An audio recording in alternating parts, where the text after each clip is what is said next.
C'est ici, au cœur des bananeraies de Capesterre-Belle-Eau en Guadeloupe, que vivent les Massimbo.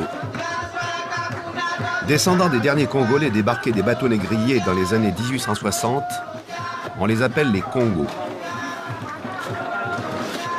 Envers et contre tout, ils ont su préserver depuis plus de 150 ans les traditions, la musique et les chants de leurs ancêtres africains.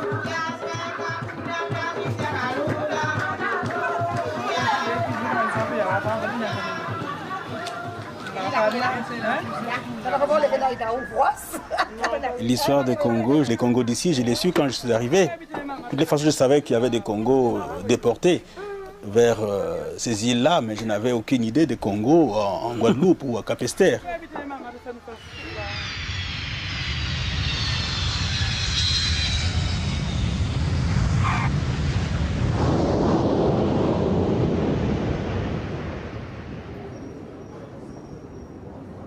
Je m'appelle Nzino Samba Alphonse. Je suis du Congo, Brazzaville, la capitale de la France libre. Chez nous, on dit toujours, dans n'importe quelle partie de la terre où est passé un Congo, il y restera toujours des traces. Cette idée m'est revenue, je me suis dit, tiens, si les Congos sont arrivés ici, il y aura des traces. Il faut que je cherche, je trouverai.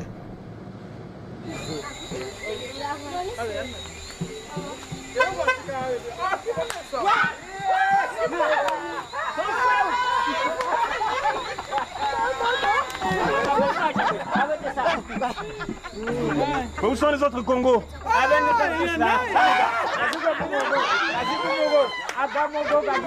Quand j'arrive là, je me sens chez moi. Et tu es chez toi, Alphonse? Je suis chez moi. Je suis chez moi. Voilà.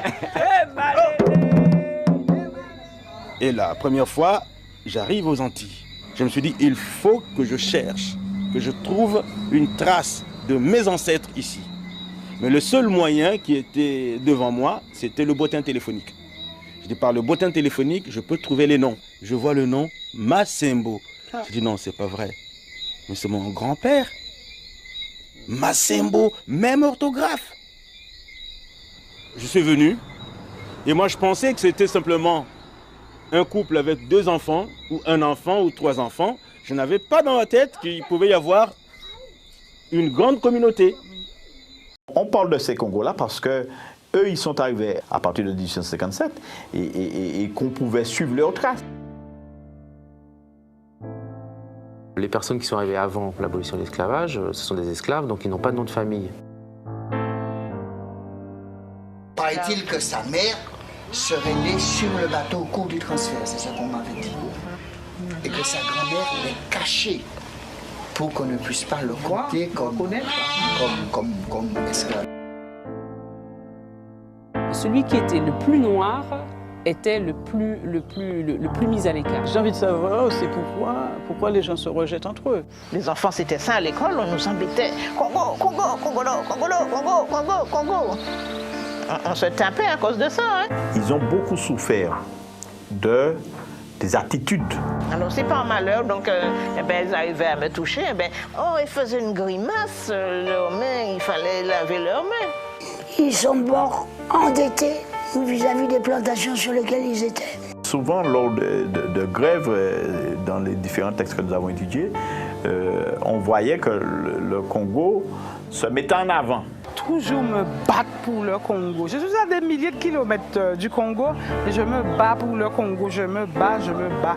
Je suis congolaise. Je suis née à Basse-Terre, mais je suis congolaise. Je me bats. Je vous assure que c'est pas faute de parler justement de ces noms d'origine congolaise ou d'origine africaine qui sont portés par des Martiniquais et des Martiniquais qui ne veulent pas l'accepter. Pendant des milliers d'années, on m'a toujours fait comprendre que mon ancêtre, c'était, je sais pas quoi, Victor Hugo, je sais pas qui.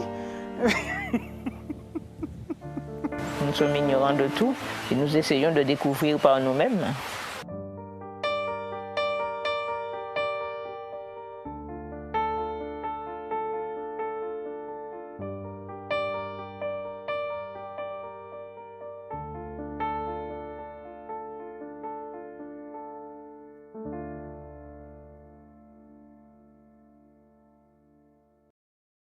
Dernier volet de notre série au Panama aujourd'hui. Nous partons à la découverte de la culture Congo. On la trouve à Portobello, une ville située sur la côte caraïbe du Panama.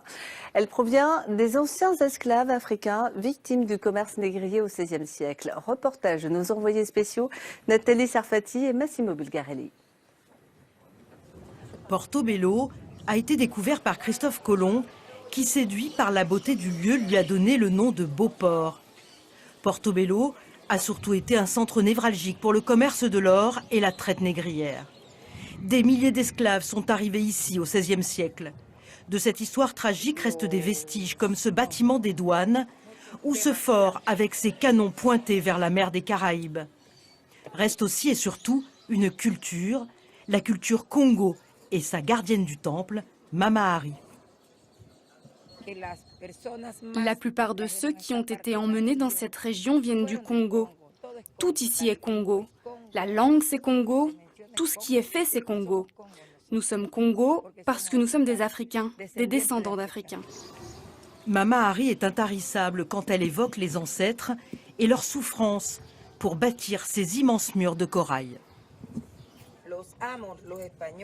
Les maîtres espagnols ont obligé les esclaves à s'immerger dans les profondeurs de la mer pour y couper ces coraux. 95% des habitants de Portobello sont d'origine africaine et la culture Congo fait partie intégrante de leur quotidien. Depuis 3 ans, ils ont même leur musée. Ici, on apprend comment les esclaves ont lutté pour leur liberté, comment ils ont adapté leurs connaissances traditionnelles à l'environnement local. Une histoire singulière qui a valu à la culture Congo d'être inscrite depuis novembre 2018 au patrimoine culturel immatériel de l'UNESCO. Toute la population est très fière de cette décision parce que c'est la reconnaissance d'une culture, c'est l'histoire de la lutte d'un peuple libéré de l'esclavage, devenu cimarron, qui se souvient de son histoire avec fierté. Nous espérons que davantage de visiteurs viendront, que beaucoup de gens s'intéresseront à l'histoire, à la culture et à la nature de Portobello. La danse est l'une des composantes les plus importantes de la culture Congo. Une danse, mais aussi une forme d'expression pour dénoncer l'esclavage, évoquer les luttes pour la liberté ou encore parodier l'Église ou la couronne espagnole. Notre costume symbolise la liberté, celle pour laquelle le noir a tant lutté. La couleur de la robe représente la nature et la largeur évoque la liberté. Et le tour que nous faisons lorsque nous dansons, c'est le tour qui devait nous mener à la liberté. C'est pourquoi cette danse est libre, parce qu'elle nous mène à la liberté. La culture Congo se transmet de génération en génération. Les jeunes perpétuent cet héritage des esclaves africains. Ils sont les garants de leur histoire, ici, à Portobello.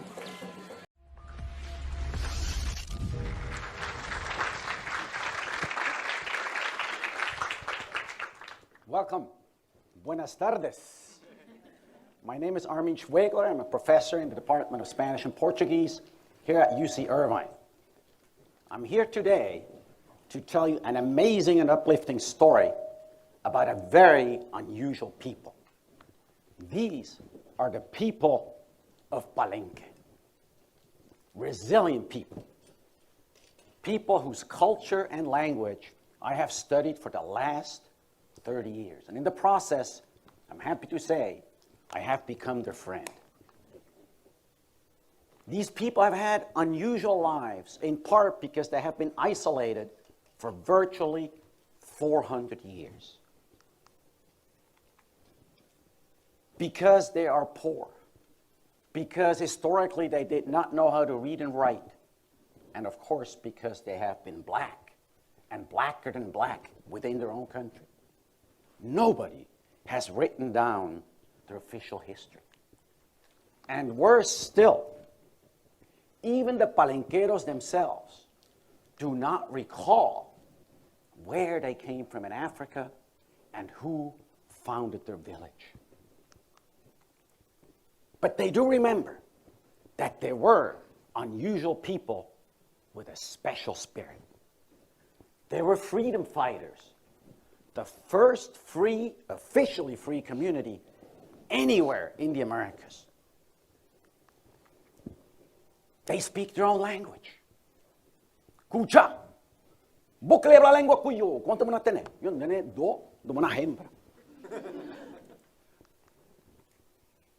And so, today I'm going to tell you the story of how, through studying their language, and ultimately also their DNA, we have managed to reconstruct their history and their origins with great precision. So how did we manage to figure this out?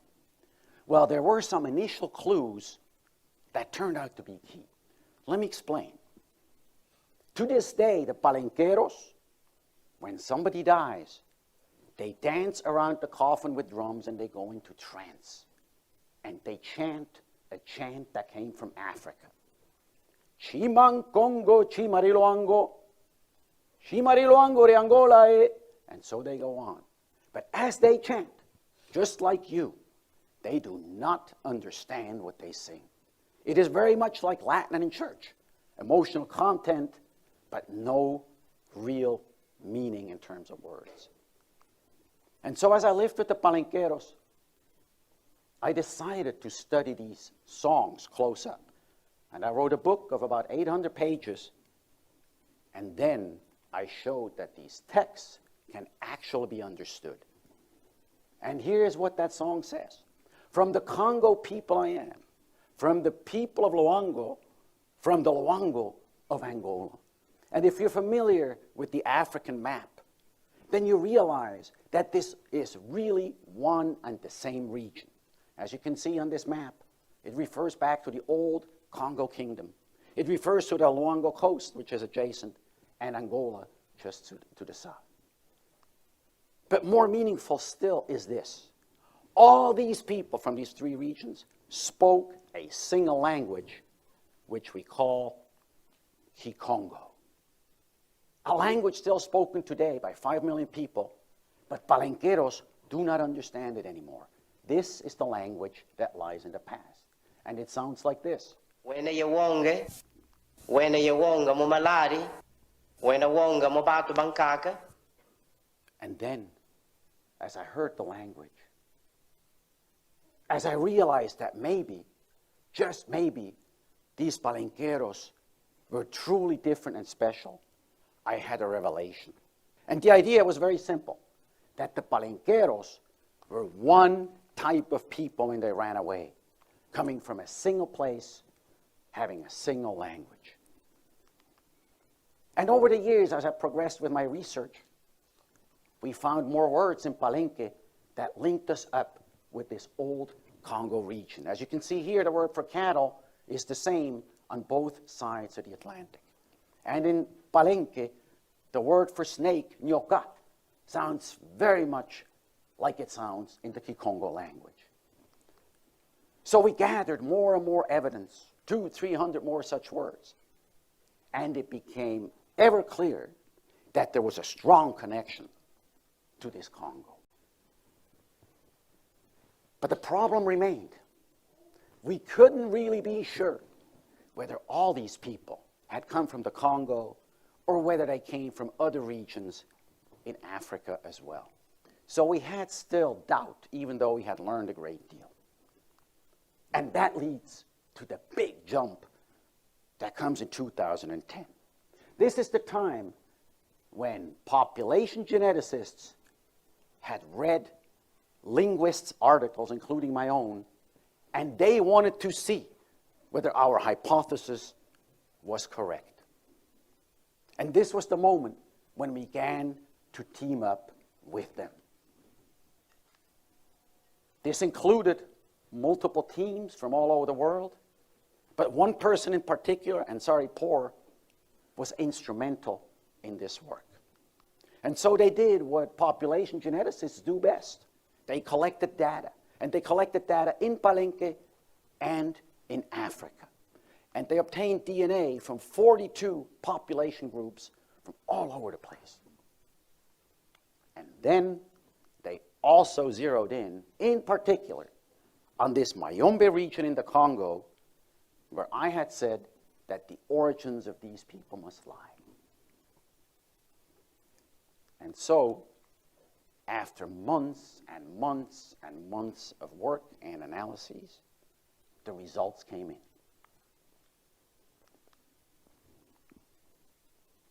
Are the people from Palenque really descended from this very small community of Mayombe, a region no bigger, perhaps, than Orange County?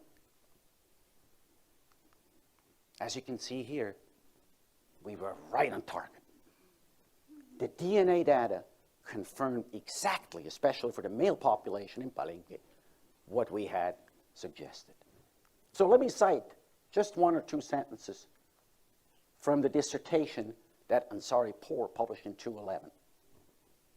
The DNA analyses, he says, are in accordance with linguistic and historical data, which suggested that African, Yombe-speaking slaves founded Palenque.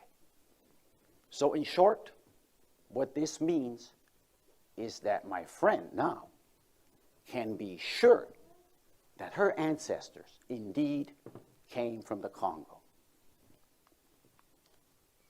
It also means that these ships that you saw flying across the ocean carried some of these ancestors between 1600 and 1650 before they managed to escape into the hinterland of Cartagena.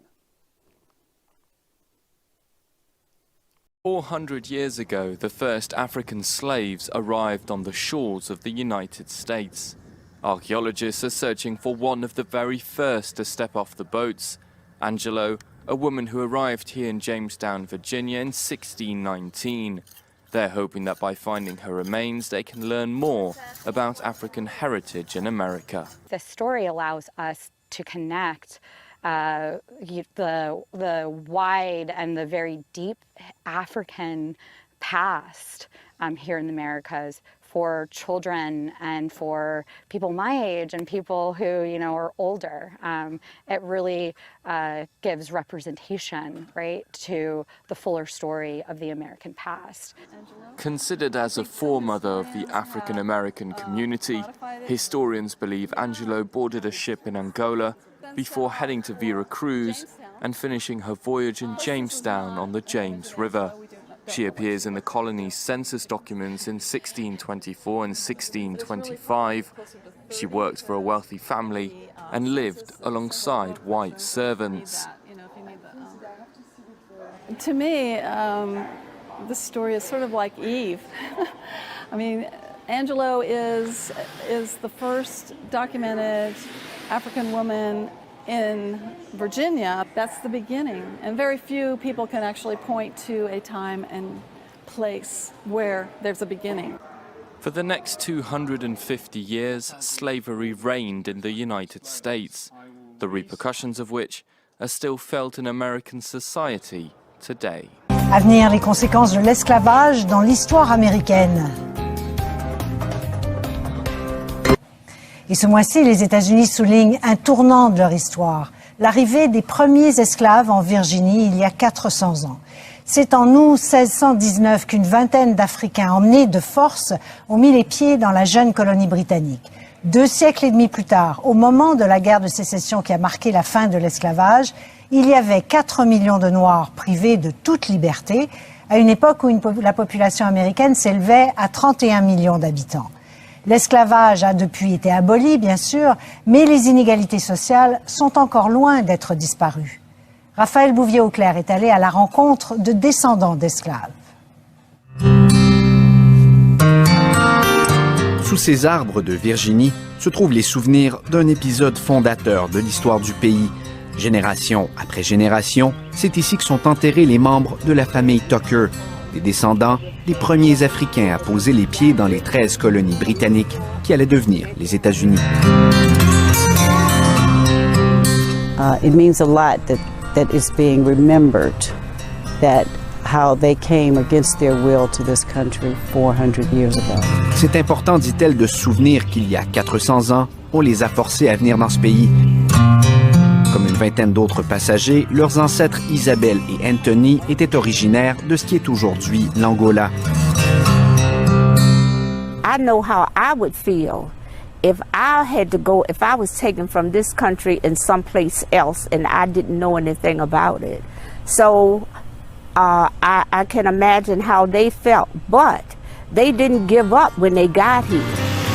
Leur arrivée à la fin août 1619 marque pour plusieurs le début d'un long et sombre chapitre de l'histoire américaine.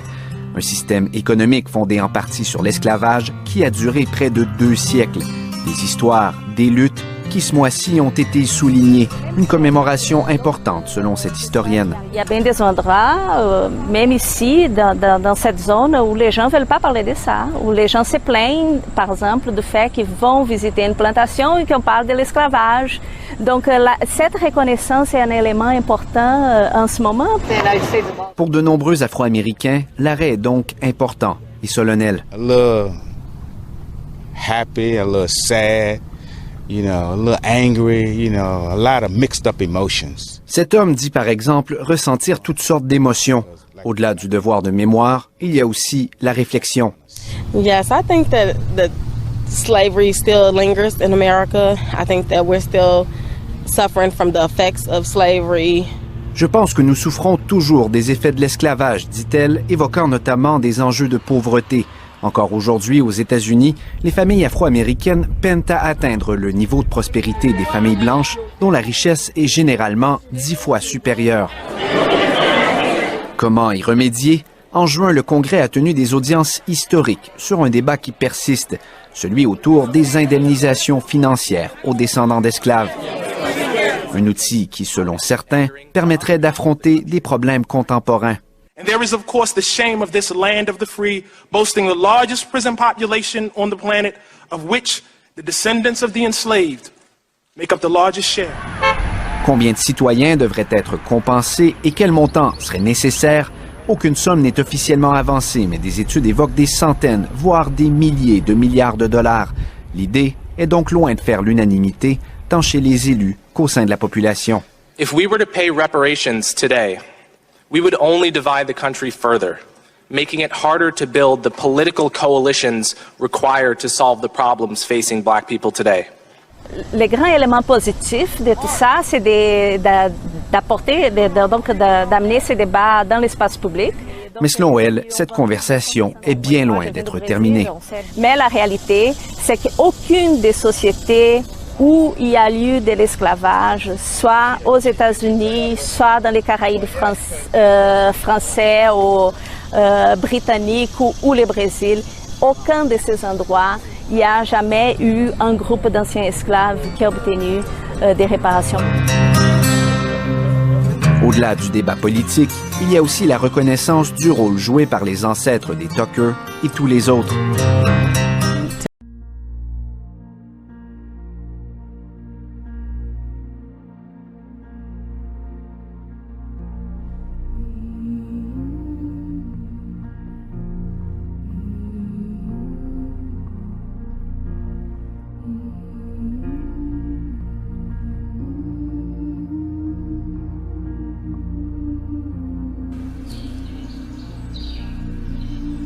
Donc vous savez, l'Afrique centrale, c'est pas comme les Bas-Congo. Les Bas-Congo, ils sont en Angola, ils sont au Bandundu, ils sont au Bas-Congo, ils sont au sud du Congo-Brazzaville, ils sont au sud du Gabon. C'est un très grand peuple, ici les mêmes ancêtres, ils parlent tous la même langue et ils ont tous la même culture.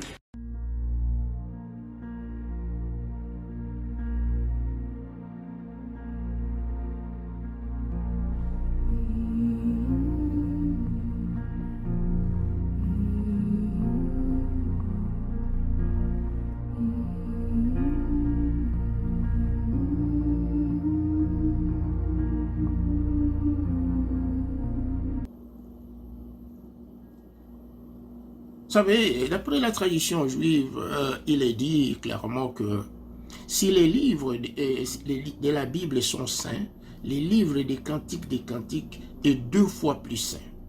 Donc, avant les décalogues, la loi de Moïse, avant les Deutéronomes, avant les 10 commandements, avant l'Apocalypse, avant les livres de Daniel et celui d'Ésaïe, en passant par la Genèse. Et nous allons passer ensemble le parcours pour savoir c'est quoi ces livres, qu'est-ce que ça renferme à l'intérieur de ces livres. Ces livres ont été retrouvés au Congo parce que nous devions vous donner une orientation pour voir, pour vous montrer que le peuple chez qui on a tiré les expressions et on a trouvé la traduction de ces livres et son sens sacré avait des liens avec l'État d'Israël et aussi avec le roi, disons, depuis le roi d'Israël. Quand on parle d'Israël, on parle aussi de la culture salomonique. Nous allons parler des Bambala. Les Bambala est une communauté qu'on appelle en hébreu les Ben Bala. Les Ben Bala, c'est une communauté juive selon la chronique qui est venue avec Zorobabel, qui a été déporté, donc c'était parmi l'élite, et qui est venu avec Zorobabel en passant par Jérusalem. De Jérusalem, quand ils ont été attaqués, ils sont passés par le Yémen, ils sont arrivés au Zimbabwe selon leur parcours, et après qu'ils soient Zimbabwe soit dévasté par sur ordre du pape Nicolas V, qui a ordonné au roi du Portugal de détruire les temples de Zimbabwe. Et ils sont partis de là en passant par l'Angola pour rentrer au Congo en fuyant la persécution. Mais ils ne sont pas les seuls aux alentours d'eux. Il y a 3 autres communautés dont je veux parler ce soir. Il y a une communauté aussi juive qui est reconnue, je vais vous donner les références bibliques. Il y a les Ben Yaka qui ont une partie de ces livres des cantiques dont je vais vous parler ce soir. Les Ben Yaka, c'est une communauté juive et selon la tradition juive, les Ben Yaka est une communauté juive qui n'a pas pratiqué le matriarcat, mais a pratiqué le patriarcat.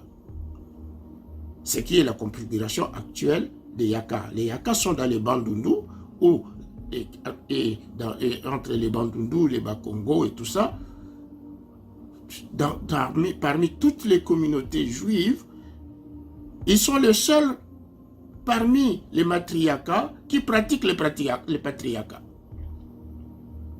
Donc, ce qui donne un signe que vraiment, c'est un peuple qui appartient à Israël. Donc, parce qu'il répond aussi à une configuration telle que le décrit la tradition juive. Et à côté, ce qu'on appelle les tekoa, les teke, donc les égyptologues appellent les tekefour, donc les tekefurunga et tout ça, là, ça c'est ça les tekefour. Sauf qu'on ne veut pas les associer à l'histoire de l'Égypte pour la simple et bonne raison qu'on ne veut pas associer les Noirs dans l'histoire de l'Égypte. Vous savez, tous les combats que les égyptologues africains et autres ont eu pour défendre la présence noire en Afrique. Mais les Tekoa ou les Teke, les Bateke, ils sont inscrits dans la Bible. Et David en parle sur les Tekoa, un peuple qui était en cheval entre Israël et les Égyptiens, qui était moitié israélien, moitié égyptien. La deuxième et la troisième communauté, c'est ce qu'on appelle les Ben Yansi, ou les Yansi en général, les Yansi ou les Bayansi. Les Bayansi, c'est une communauté aussi juive qui pratiquent le matriarcat. Vous comprenez, toutes les communautés juives pratiquent le matriarcat. Les Yansi est une communauté juive, donc je vous donnerai la référence de la Bible où on parle de ces peuples. C'est une communauté juive qui est venue aussi de Babylone. Donc, le simple élément que vous pouvez retirer de leur passage de Babylone, vous savez, quand un peuple se déplace, là où il a résidé le plus longtemps, où il a eu un peu à grandir, où il a eu un peu de souvenirs, il les ramène aussi, il influence sa toponymie par rapport au lieu où il a vécu. Par exemple, je vous donnerai un exemple. Si les Haïtiens arrivent à Miami, ils vont vous dire que c'est la petite Haïti ici. Si les Congolais arrivent en Belgique, ils vont vous dire ça c'est le quartier Matongé. Ce n'est pas un Belge qui va donner un nom de quartier Matongé, à moins qu'il ait vécu au Congo et qu'il ait passé un moment de plaisir ou de joie ou de référence ou des souvenirs qu'il peut rapporter comme souvenir. Il pourra baptiser son milieu. Mais quand vous voyez la configuration de ces peuples, les Yansi, les Bambara, vous allez voir qu'il y a beaucoup de noms qui se rapportent à la Babylone, comme Bagdad, qu'on appelle Bagdad. Tu vas voir les mots comme Kuba, Bakuba, qui existent encore là-bas chez eux, juste pour signifier noir. Kirkuk, Kikwit, c'est les mêmes mots, qu'ils ont rapportés. Et il y en a plein comme ça là. Et quand on parle qu'ils sont passés par l'Égypte, et vous allez trouver même des mots de village qui représentent la même chose et la même définition que l'Égypte. Et le mot Égypte, vous allez trouver ça sous les formes de Gipata. Gipata, ça veut dire terre large, terre d'amour, terre chérie, terre ouverte, terre d'accueil, là où nous sommes accueillis, terre de paix. Les Israélites considéraient l'Égypte comme la terre de paix. Et selon l'expression, le mot Égypte signifie aussi terre large, terre d'accueil, terre de résidence, terre de paix. Et le mot Kipata, tu vas le trouver chez les Yaka, tu vas le trouver chez les Bambara, tu vas le trouver encore chez les Yansi, un peu plus loin, tu vas le retrouver partout là. C'est le même mot. Et des villages, des centaines, des dizaines de villages qui ont les mêmes mots et qui sont dans la même configuration et qui expliquent que c'est une terre de paix, une terre d'accueil et une terre large.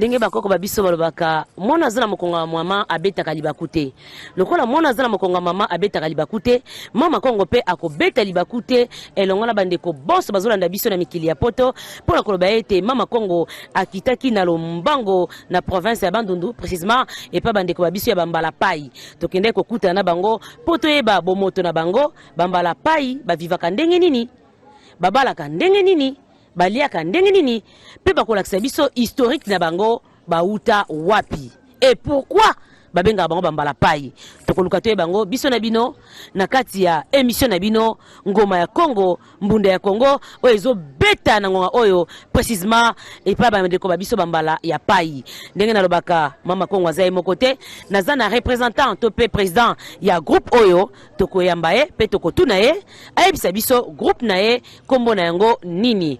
Mbote papa. Mbote mama Congo. Bayebi yo te bamoni lelo na bilili ya télévision oko se présenter oza nani na kati ya groupe oyo. Merci mama Congo. Kombo na ngai Saint Makola Lucilo. Saint Makola étant que président ya groupe no kombo na nini? Groupe na ngai ndali président ya groupe folklorique Seya Wafwa. Seya Wafa. Eli kolobani?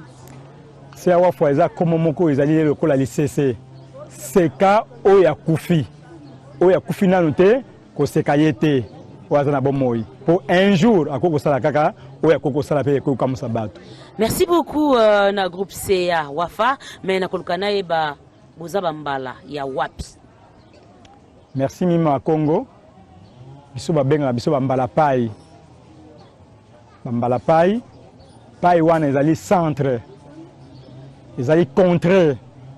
Mais bambala pai ezo sangisa bambala oyo bazala secteur Mungindu, secteur Kisunzu na territoire ya Gungu, secteur ya Murigalunga, tozana secteur Sungu, secteur Kisumbu yango moko et contre ya Kingandu, mission Kingandu. Donc bango babengi bambala pai. Mais pona koyeba bango malamu, bayeba bango po babeta musique na bango, guitare moko pe babina kama bino babengi danse mapoto poto. Merci na kolukana yeba bambala pai bauta wapi. Merci mama Congo. Bambala pai lokola bambala nyonso bauta na Congo ya Ntotela. To bengo tuka dugri ko gola. Gola. Parce que tant que Congo di Antotela tozoka pe bande ko Congo ba Congo basusu babi bango pe bauta na Congo di Antotela na ebité. Oui, biso nous na Congo di Antotela, mais biso précisément tozaki na partie au babengi Angola. Babengo Gola lelo, to bengo Gola. Mais Angola na tango na kala. Ba koko na biso balongo na Angola, ba koma na Kwango. Pe ko yoka bambala mingi balobaka, toka dugri ko Kwango. To komi na Kwango, place wana to umenaka pe mingi penate, to kati Kwango supérieur.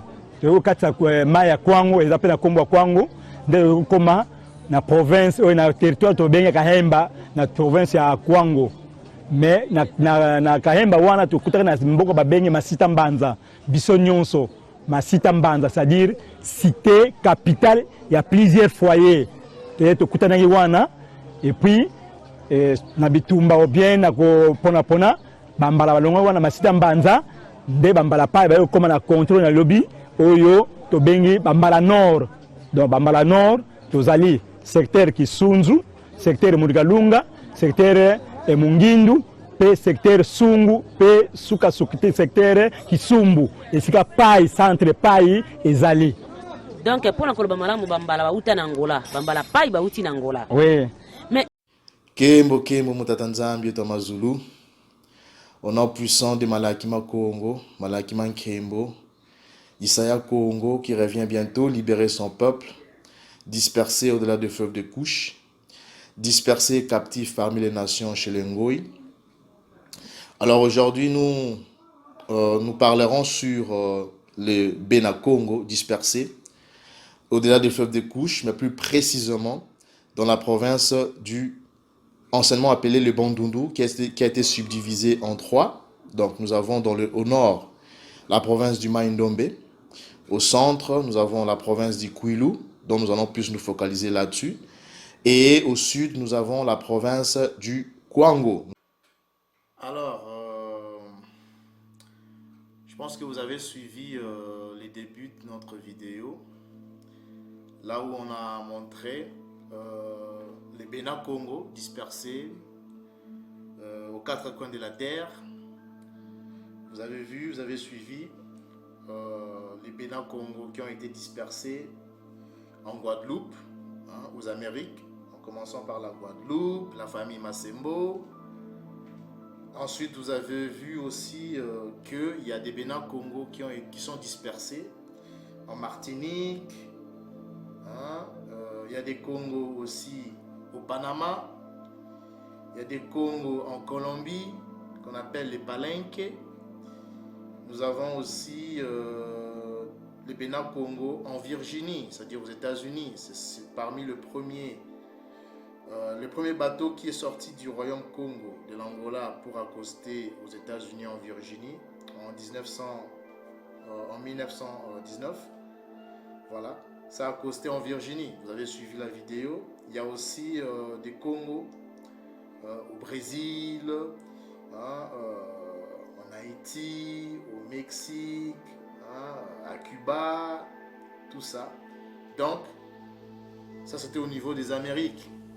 Mais il y a aussi des Bénin-Congo qui sont dispersés au-delà de fleuve de couche. Dispersés au-delà de fleuve de couche. Et vous avez suivi Mbouta Nemonansemi qui nous a expliqué vraiment les territoires qu'occupent les Bénin-Congo au-delà du fleuve de couche de l'Éthiopie. Que c'est un vaste territoire qui va du sud du Cameroun, sud du Gabon, Congo-Brazza, Congo-Kinshasa, les deux provinces, donc le Congo central qu'on appelle le Bas-Congo. Et vous avez la province du Bandundu qui a été subdivisée en trois. Vous avez la province du Maindombe, Kwilu et la province du Kwango. Et aussi nous avons l'Angola qui fait partie. Donc c'est tous ces territoires-là qui fait qu'on retrouve les Bénin-Congo dispersés. D'accord. Alors, vous avez suivi aussi les explications de Mbouta Thomas Vanda, qui nous a aussi parlé, voilà, de la découverte de la Bible, qu'on a retrouvé la Bible, les livres des Cantiques, chez ce peuple du Bandundu, chez les Bénin-Congo du Bandundu, dans la province du Kwilu. Il a parlé des trois communautés, quatre je crois, les Ben Bala, donc qu'on appelle les Bambala. Vous avez les Ben Yansi, donc les Bayansi. Vous avez les Ben Tekoa, qu'on appelle les Bateke. Et vous avez aussi les Ben Yaka, qu'on appelle les Bayaka, qu'on a retrouvé chez eux. Voilà, les livres de Cantiques des Cantiques. Ce qui prouve que ce peuple-là avait ou était en contact avec le royaume salomonique ou la culture salomonique. Ils étaient, voilà, ils faisaient partie de l'élite, l'élite de Juda, du royaume de Juda. Et nous allons vous le prouver en long et à large, vraiment avec beaucoup plus de précision aujourd'hui dans notre vidéo. Alors sans plus tarder, nous allons, comme on vous l'a dit, nous allons un peu plus nous focaliser aujourd'hui sur la province, voilà, la province du Kwilu, vraiment. Nous allons parler des Bénin-Congo du Kwilu, d'accord. Et nous allons chercher à vous révéler, à vous montrer, ou à vous, voilà, à parler un peu des différents villages qu'on retrouve, différentes villes, villages qu'on retrouve, voilà, au-delà du fleuve de couche, mais plus précisément dans cette province du Kwilu, d'accord. Alors, sans plus tarder, nous allons commencer d'abord par il faut savoir ceci, mes frères et sœurs, que lorsque nous parlons de Bambala, il faut savoir une chose, c'est que cette communauté, c'est une communauté juive. C'est une communauté juive. Alors pourquoi je dis que c'est une communauté juive? Parce que on va vraiment les découvrir ensemble, on va vous révéler ça. Vous avez ici, comme vous pouvez le constater sur la carte, donc là nous sommes dans la province du Kwilu, le Maindombe au-dessus et le Kwango en dessous. Mais nous allons plus nous focaliser sur le Kwilu. les Bambala du Kwilu sont la tribu de Juda, donc Yaoundé. C'est aussi Yaoundé. Il y a Yaoundé, Bena Yandi qui est aussi dispersé dans le Bandundu. Pourquoi je dis ça, que c'est Yaoundé, c'est la tribu de Juda? Pourquoi je dis que les Bambala du Kwilu sont la tribu de Juda? Eh bien, parce que, premièrement, parce qu'on retrouve chez eux des villes ou de villages, hein, on retrouve chez eux de villes ou de villages, je dirais, des villes ou des villages qui portent le nom du Créateur. Hein. Donc on retrouve chez eux des villes ou des villages qui portent le nom du Créateur. Okay? Donc, nous allons commencer. Donc, vous savez que le nom du Créateur, eh bien, c'est tout simplement Congo. Donc, c'est Yakongo. Donc, Congo, c'est le nom du Créateur. D'accord? Congo, c'est le nom du Créateur. Donc, comme vous pouvez le constater sur le dictionnaire du Congo anglais, vous avez Nzambi. Pour parler du Créateur, ils utilisent soit Nzambi, qui est voilà, l'Esprit, hein, le Tout-Puissant, et nous avons l'archange Congo. Donc, Congo, c'est le nom de Dieu. D'accord? Congo, c'est le nom de Dieu. Comme vous pouvez le voir, God, dans Nzambi, God, Congo. Donc, il y a Congo. Ok? Alors, je disais que la tribu Mbala, ou les Ben Mbala, sont la tribu de Juda, donc Yaoundé, parce qu'on retrouve chez eux des villes ou des villages qui portent le nom de Congo. Pourquoi? Parce que nous avons un village qui s'appelle Pai Kongila. Comme vous pouvez le constater, voilà. C'est Pai Kongila. Alors, Pai Kongila, ça veut dire quoi? Je vais expliquer. D'abord, il faut savoir une chose, mes frères et sœurs. Il faut savoir que, premièrement, nous allons lire le livre de Josué, rapidement. Josué, le chapitre... Non, nous allons prendre un roi. Prenons un roi d'abord. On va prendre un roi, le chapitre... Un instant, attendez. Donc, un roi, le chapitre 11, d'accord? Un roi, le chapitre 11, le verset 36. Un roi, chapitre 11, le verset 36. Nous allons prendre la version Louis II. On va lire. Je suis dans la version Louis II. Un instant, Louis II. Version Louis II. Voilà. On va lire. Je laisserai une tribu à son fils afin que David, donc Maleki Doda, mon serviteur, ait toujours une lampe devant moi à Jérusalem, donc à Salama, l'Asie, pour y mettre mon nom. C'est-à-dire qu'ici, nous avons expliqué ça en long à large lors de notre vidéo. Vous pouvez voir notre vidéo là où nous avions parlé sur... un instant. Là où nous avions parlé sur les greffages. Hein, la première partie. Notre vidéo là où nous avons parlé sur le greffage, la première partie, partie 1. Et sur cette vidéo là, vous pouvez retrouver facilement lorsque nous avions parlé sur nous avions essayé d'expliquer l'historique, pourquoi il y a eu d'abord séparation de deux royaumes. Alors, nous avions expliqué ça en long et en large, nous n'allons pas encore revenir là-dessus.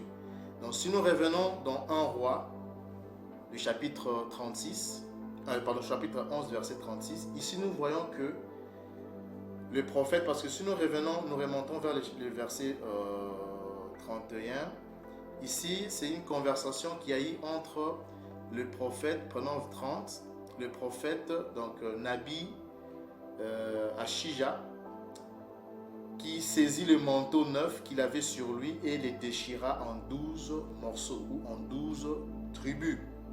Et il dit à Jéroboam, prends pour toi 10 morceaux, car c'est ainsi parle Yakomo, le juge du Solélé. Voici, je vais arracher les royaumes de la main de Salama, donc de Salomon, et je te donnerai 10 tribus. Vous voyez? Donc ici, le prophète Achija, il donne le message à Jéroboam en lui disant que Yakomo va lui donner 10 tribus. Et les deux autres tribus resteront chez Roboam. Mais dans le verset 36, on dit que Yakomo dit, il dit à Jéroboam, à travers le Nabi Achija, que il laissera une seule tribu à son fils, donc au fils de Salomon, afin que David, son serviteur, ait toujours une lampe devant lui à Salama. Et cette tribu, c'est la tribu de Juda.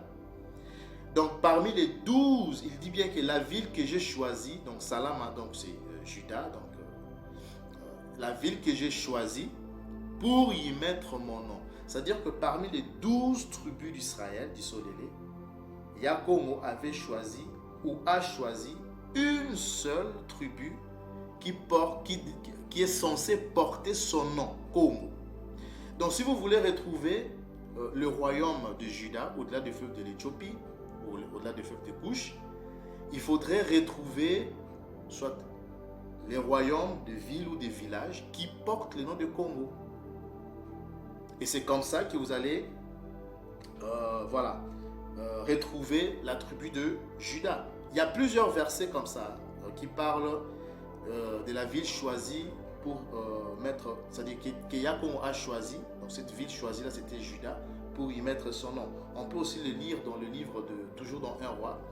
Mais cette fois-ci, nous allons prendre le verset, le chapitre 14 et le verset 21. On va prendre ça rapidement. 1 roi 14, 21. Alors, que nous dit le coma? Donc, un instant. Donc, 1 roi 14, 21. Voilà, nous allons lire.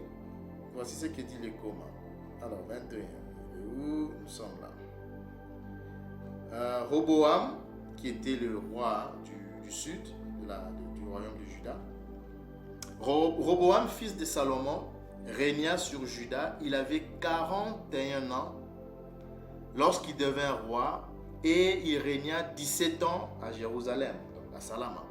La ville que Yakomo avait choisie sur toutes les tribus du Solélé pour y mettre son nom. Sa mère s'appelait Naama l'Ammonite. Donc vous voyez que Yakomo, parmi les 12 tribus du Solélé, il a choisi qu'une seule tribu, Juda, pour y mettre son nom. Donc, lorsque vous allez dans la tribu Mbala, dans les Ben Mbala, vous allez trouver comme ça, des villages comme ça. Nous allons voir ça sur Maps. Nous allons voir ça, vous allez voir qu'il y a plusieurs villages qui portent le nom de Congo. Des villes et de villages qui portent le nom de Congo, Kongila. Parce que vous devez savoir que Kongila, c'est Congo là. Donc ce sont des mots,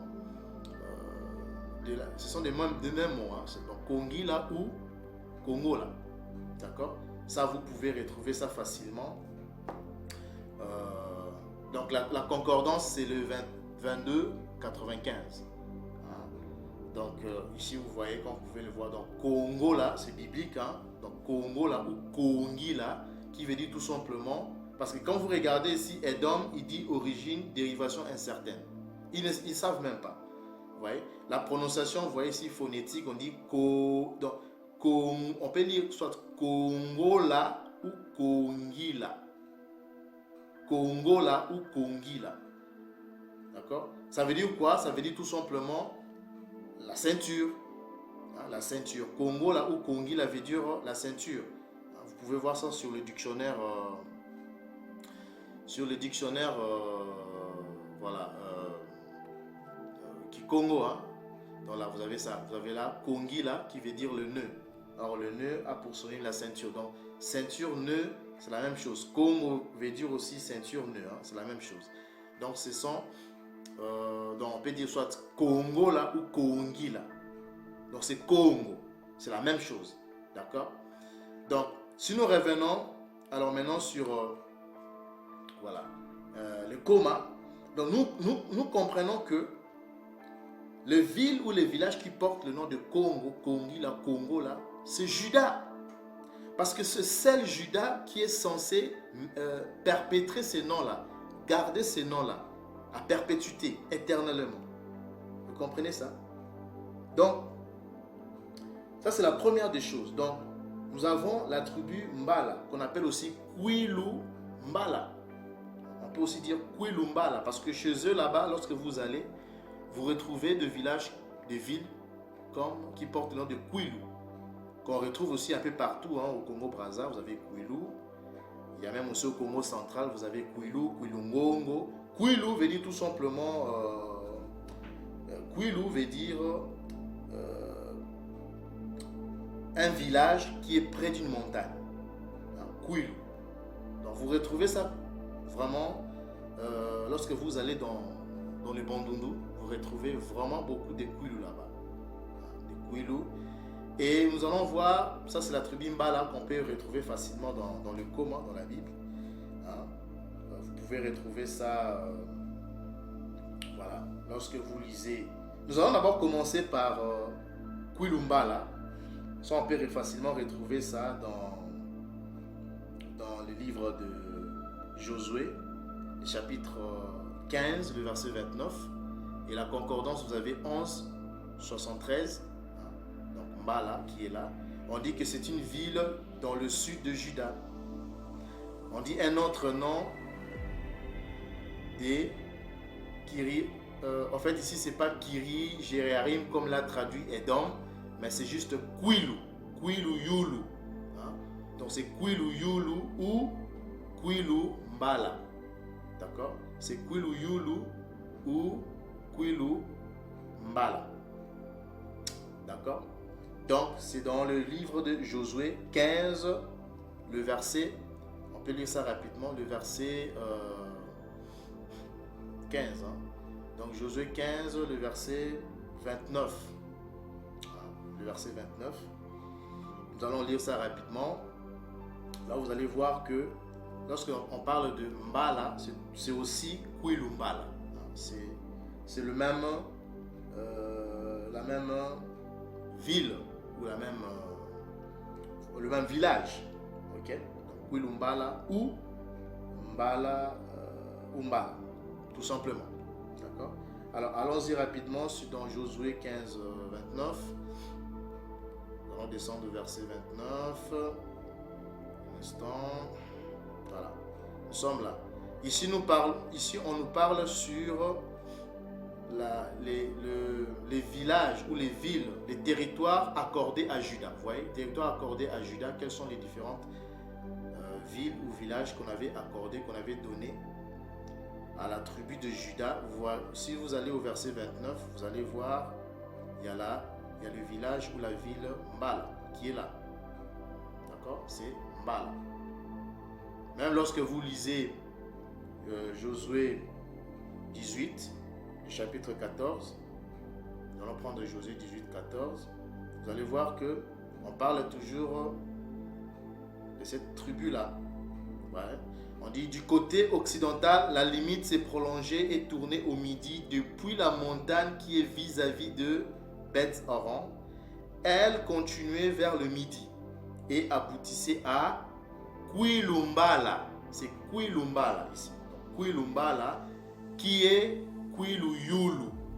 Parce que si vous venez, je vous ai dit que Kwilu veut dire tout simplement ville ou village qui est près d'une montagne. Et si vous allez dans la province du Kwilu, vous allez voir qu'ils ont vraiment gardé cette configuration-là. Hein. Vous allez voir beaucoup de villes ou des villages qui portent des cités, qui portent les noms de... Parce qu'on peut aussi dire Bouala. Parce que En Kikongo, on peut dire Kwilu pour dire un village près d'une montagne, ou bien village tout court, on dit Bwala. On peut dire Bwala Yulu. Et lorsque vous allez là-bas, dans cette province, vous verrez beaucoup de villes ou des villages qui gardent cette configuration-là. Dans Bwala Yulu, parce que Yulu veut dire tout simplement Zulu. Hein? Donc, parce que le Z et le Y se confondent hein, en langue sémite. Alors, on peut dire Yulu ou Zulu. Donc, Bwala Yulu, Bwala Zulu ou Kwilu Yulu, Kwilu Zulu. Vous comprenez ça? Comme les Zoulous de l'Afrique du Sud. Donc, qui veut dire tout simplement, Yulu qui veut dire tout simplement le ciel, hauteur, ou bien un nom d'un village qui est élevé. Donc, quand on dit Kwilu Yulu ou Bwala Yulu, ça veut dire tout simplement ville, cité, village, hein, qui est élevé en hauteur. D'accord? Donc, et ici, qu'est-ce qu'on nous dit? On dit que donc Kwilu Mbala, c'est aussi Kwilu Yulu. Et on dit que c'est quoi? C'est la ville de fils de Juda, donc de Yaoundé. Vous voyez? Donc, ce qui prouve encore que donc cette tribu Mbala là, c'est Juda. Ok? C'est Juda. Donc, on va vous faire voir aussi, vous montrer aussi un instant. Donc, on va chercher Kwilu Yulu, Kwilu Mbala ici. Si on peut trouver, ouais, voilà, ça se trouve là. Donc, un instant. Kwilu Yulu, Kwilu Mbala, est-ce que ça se trouve? Je crois que c'est là. Voilà, nous sommes là. Ok. Donc là, vous avez Kwilu Yulu ou Kwilu Mbala. C'est comme ça que ça se lit. C'est pas Kiria Gériarim comme là, voilà, là traduit, voilà, Edom, hein, qui n'a pas bien su traduire d'autres mots bibliques. Voilà. Alors, si nous revenons dans Josué 18, donc on comprend que Mbala, c'est tout simplement Kwilu Mbala ou Kwilu Yulu, qui sont qui est une ville de fils de Juda. D'accord? De Juda. Alors, maintenant, nous allons, parce que si vous prenez aussi, on va voir aussi dans Josué 15, 9, voilà, c'est là, Josué 15, 9. Si vous prenez aussi Josué 15, 9, vous retrouvez toujours le même mot. Hein. Donc on dit du sommet de la montagne, elle s'étendait jusqu'à la source des eaux de Nephtoa, continuait vers les villes de la montagne d'Ephron et s'est prolongé par qui? Mbala, qui est Kwilu Yulu. Donc Mbala, c'est Kwilu Yulu. D'accord? Donc c'est une ville de Juda, donc c'est Yaoundé. Ok? On peut aussi lire ça dans 2 Samuel, hein? On va voir 2 Samuel. Si nous prenons 2 Samuel, le chapitre 6, ok? 2 Samuel, le chapitre 6, le verset 2, on va prendre ça. Je suis toujours dans Louis II, la version Louis II. Dans 2 Samuel, le chapitre 6, le verset 2, voici ce que dit le Koma. Et David, avec tout le peuple qui était auprès de lui, s'est mis en marche depuis Mbala Yaoundé. Donc c'est Mbala Juda.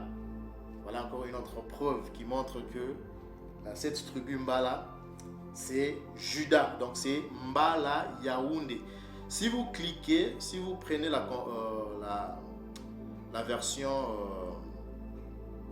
comment dirais-je, second plus code strong, vous allez voir que ces mots-là, donc Mbala Yaoundé, Mbala Juda, on va chercher ça rapidement ici. Vous allez voir que Mbala Yaoundé ou Mbala Juda, c'est tout simplement Mbala. Okay, c'est tout simplement Mbala. Donc là, vous avez la concordance de ces versets qu'on vient de lire dans 2 Samuel 6.2. Si vous cliquez sur le mot Mbala Juda, vous tombez sur la Strong, la concordance 1184. Donc ça se lit Mbala Yaoundé. Ok? Et qu'est-ce qu'on dit ici dans la définition? On dit c'est un lieu de Juda appelé aussi Kwilu-Yulu ou Kwilu-Mbala. Vous voyez? Donc voilà, c'est ça. Donc ça vient de deux mots. Donc, vous avez Mbala et vous avez Yaoundé. Donc c'est Juda. Donc Kwilu-Mbala, Kwilu-Yulu ou Kwilu-Yaoundé, c'est Mbala. D'accord?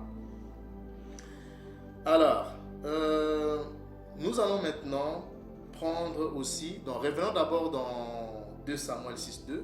Donc nous avons compris que Mbala Yaoundé, c'est justement Kwilu Yulu, Kwilu Mbala, ou Mbala tout court. Ok, donc c'est Juda, Yaoundé. D'accord? C'est Yaoundé. Et on dit que depuis Mbala Yaoundé, pour faire monter donc David et tout le peuple qui était auprès de lui, s'est mis en marche depuis Mbala Yaoundé pour faire monter de l'arche de Tatanzambi devant laquelle est invoqué, donc pour faire monter de l'arche, voilà, de Tatanzambi devant laquelle est invoqué le nom de Yakongo des armées qui réside entre les Nkeluba, que vous appelez les chérubins en français, entre les chérubins au-dessus de l'arche. Donc bref, Mbala Yaoundé ou la tribu Mbala, qu'on appelle Mbala Yaoundé, Kwilu Mbala, Kwilu Yulu ou Kwilu Zulu, qu'on vient de voir, qui est Yaoundé, qui est Juda. En fait, cette tribu-là, on dit que c'est chez cette tribu que David et tout le peuple sont allés pour faire monter l'arche et les ramener à Jérusalem, à Salama. Il y a encore un autre verset qui parle toujours de la même histoire. Nous allons prendre 1 Chronique, le chapitre 13. 1 Chronique, le chapitre 13, le verset 6. 1 Chronique, le chapitre 13, le verset 6. Et c'est par là que vous allez comprendre que c'est toujours la même histoire. C'est là où David et le peuple sont allés récupérer l'arche de Yakongo, des armées. Donc 1 Chronique, le chapitre 13, au verset 6. Voilà, on dit, et David, donc Maleki Doda, avec tout Israël, monta où? À Mbala, à Kwilu Yulu, qui est à Juda, à Yaoundé, pour faire monter de là l'arche de Yakongo, devant laquelle est invoqué le nom de Yakongo, qui réside entre le chérubin et Keluba. Vous voyez? Donc c'est pour cela que je dis, mes frères et sœurs, que cette tribu, Mbala, est une tribu spéciale. C'est vraiment la tribu de Juda. Vous voyez? C'est la tribu de Juda. Alors, pourquoi je dis ça? Je viens de l'expliquer tout à l'heure. Je dis tout simplement parce que, premièrement, il faut savoir que c'est parce que on retrouve chez eux des villes ou des villages qui portent le nom du Créateur, donc Yakongo. Et on venait de vous faire voir un des villages qu'on retrouve dans cette province du Kwilu qui s'appelle Pai Kongila. Or, on vous l'a dit que Kongila veut dire tout simplement Kongila ou Kongola, qui veut dire tout simplement dire donc la ceinture, le nœud, la vérité. Donc Pai, c'est un peu comme si on disait Pai Kongila. Okay? Pai Kongila, je vais vous montrer. Voilà. Si vous prenez la concordance 1031, donc là je suis dans cette concordance de 1031, Pai Kongola, on dit que c'est une ville de Benjamin, en limite avec Juda. Vous devez savoir que Congo, là, on les retrouve pas seulement dans la province du Kwilu, on les retrouve aussi, même au Cameroun, là où il y a Yaoundé, aussi. Il y a aussi Juda aussi qui était là-bas, hein, qui est là-bas aussi, dispersé aussi là-bas. Donc, on retrouve Congo là au Cameroun. Je pense aussi en Namibie. Nous avons aussi Congo là. On a un village qui s'appelle Congo là en Namibie. Et dans la province du Kwilu, nous avons Kongi là. Et qui a la même signification, qui a la même... qui a la même signification. Donc, Kongi là ou Congo là, c'est la même chose. Ça veut dire la ceinture, le nœud, la vérité. Alors, Baï qui veut dire la maison, hein, c'est la maison. Ok, Baï, ça veut dire la maison. Comme vous pouvez le voir ici, ils ont traduit. Mais sauf que ils ne savent pas d'où vient le mot Congo là ou Kongi là. Ils disent la maison de la perdrix. C'est pas la maison de la perdrix, mais c'est la maison de la vérité, de la ceinture, la maison de Congo. D'accord? Et quand vous allez dans la tribu, dans la province du Kwilu, vous avez un village qui porte le nom de Pai Kongila. Pai Kongila. Alors, qu'est-ce que signifie Pai? Pai aussi, vous allez voir que ça signifie la maison. Parce que lorsque vous prenez le dictionnaire Kikongo, vous vous rendez compte que Pai veut dire une bonne, une jolie maison. Donc, Pai Kongila ou Pai Kongi, Congo là ou Kongi là, c'est la même configuration. Donc, ils ont gardé cette configuration là.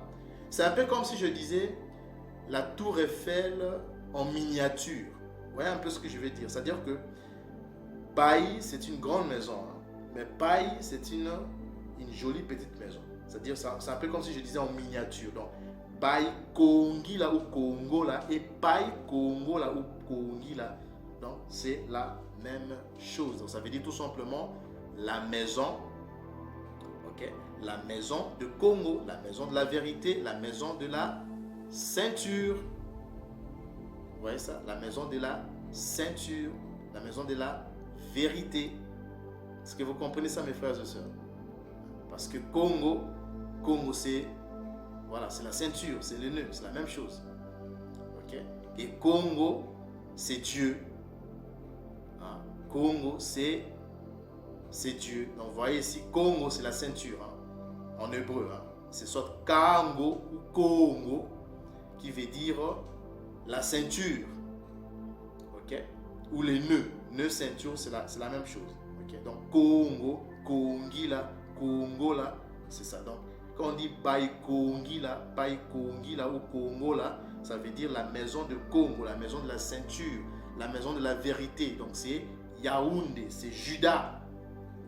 D'accord? Alors, nous allons continuer maintenant. Ça, c'était le premier point parce qu'on retrouve dans cette province-là, il y a des villages. Il y a un village qu'on a localisé. Même si lorsque nous allons sur Maps, nous allons un peu jeter un coup d'œil sur Maps. Vous allez voir que lorsque vous allez par exemple sur... voilà, je suis sur... ça c'est la version anglaise, sur Mapcarta.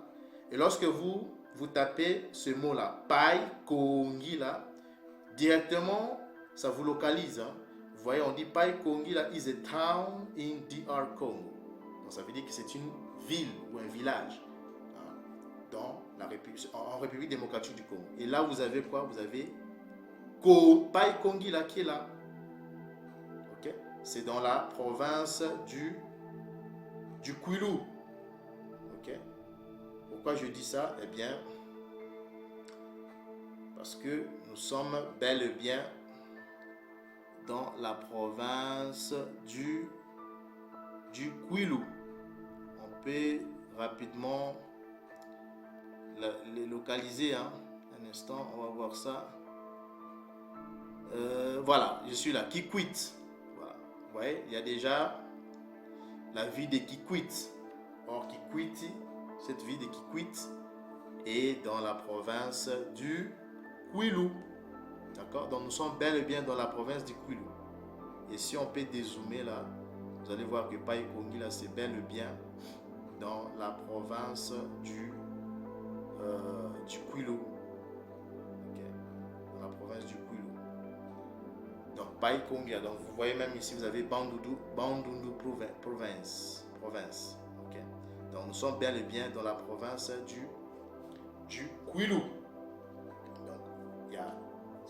ces villages ou cette ville qui porte le nom du créateur, le nom de la maison de Congo. Donc il y a Juda,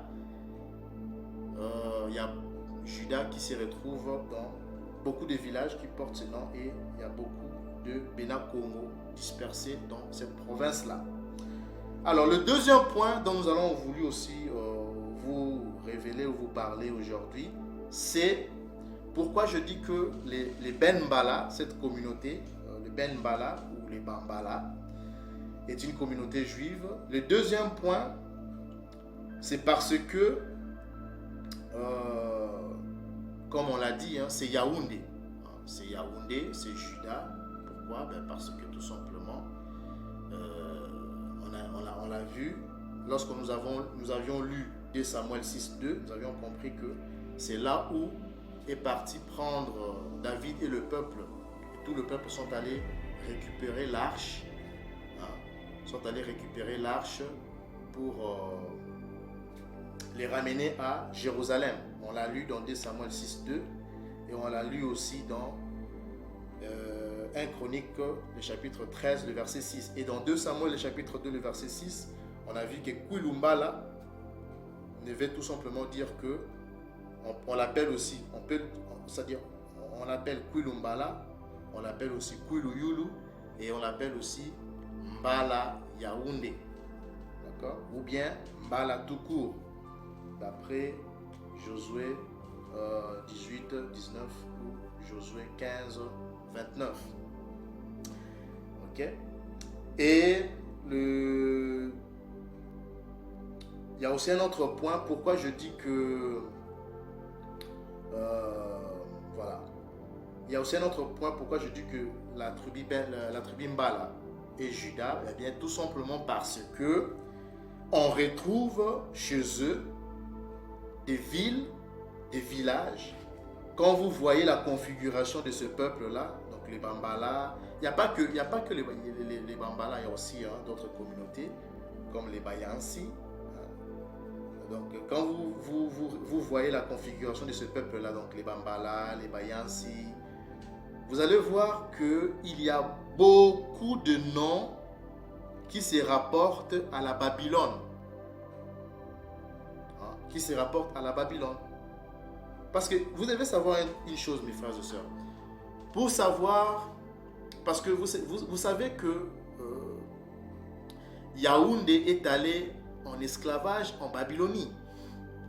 Alors, si Yaoundé est allé en esclavage en Babylonie, alors, pour retrouver ce peuple-là, nous devons aussi étudier et vérifier si dans la langue de ce peuple qui est dispersé au-delà du fleuve de l'Éthiopie, et plus précisément pour la vidéo d'aujourd'hui, nous sommes beaucoup plus attelés sur cette province et sur la tribu Bambala, la tribu Mbala, pardon. Nous devons retrouver chez eux, vérifier si réellement chez eux, on retrouve des mots, des villages, des villes qui se rapportent à la Babylonie. Parce que pour savoir que si deux peuples ont été en contact, c'est simple, il faut étudier la langue, voir s'il y a des similitudes entre les langues de ce peuple-là. Vous voyez? C'est un peu comme aujourd'hui on dit Koua. On sait que Koua, c'est du Kouané. Donc nous avons hérité cela du Kouané, du paléo-grec. Donc on doit rechercher aussi chez les Bambala, chez les Bayansi, mais pour la vidéo d'aujourd'hui, nous sommes beaucoup plus attelés sur les Bambala et nous allons beaucoup plus chercher à savoir si réellement ils ont des noms de villages ou des villes qui portent des noms de la Babylonie, qui se rapportent à la Babylonie. Et vous allez voir que lorsque vous allez dans cette province, il y a beaucoup de villages qui portent le nom, par exemple, de Bagata. Bagata, qui veut dire tout simplement Bagdad. Bagata. Bagata, qui veut dire tout simplement Bagdad. Donc, nous allons essayer un peu de zoomer. Et vous allez voir que lorsque nous venons dans cette... là, nous avons Païkongi là. Nous allons chercher Bagata. Est-ce qu'on retrouve Bagata qui est Bagdad, hein, parce que vous devez savoir que Bagdad, c'est la capitale. Voilà, nous sommes là. Je suis là. Vous voyez, ma souris est là. On va essayer un peu de zoomer. Hein. On va essayer un peu de zoomer un instant. On va prendre ça comme ça, voilà. Pour que ça soit un peu beaucoup plus lisible. Donc là, nous avons... On va descendre un peu comme ça. Donc là, nous avons Païkongi là. Donc, la maison de Congo. Kikwit. Hein? Vous avez Kikwit, Kirkut. Parce que vous devez savoir que Kikwit, c'est Kirkut hein, en Babylonie. On va voir ça d'abord. Allons-y d'abord rapidement sur Wikipédia. Vous allez comprendre quelque chose ici. Lorsque nous allons sur Wikipédia, il y a aujourd'hui, bon, en fait, il y a, lorsque nous observons la carte de la Babylone, la Babylone aujourd'hui représente l'Irak, hein, pour ceux qui ne savent pas. Donc l'Irak, anciennement, c'est ce qu'on appelait la Babylone ou la Babylonie. Et parmi les villes de l'Irak ou de la Babylone, anciennement appelée Babylone, on retrouve cette ville-là qu'on appelle Kirkuk. On dit que c'est une ville, et city. Mais une ville où?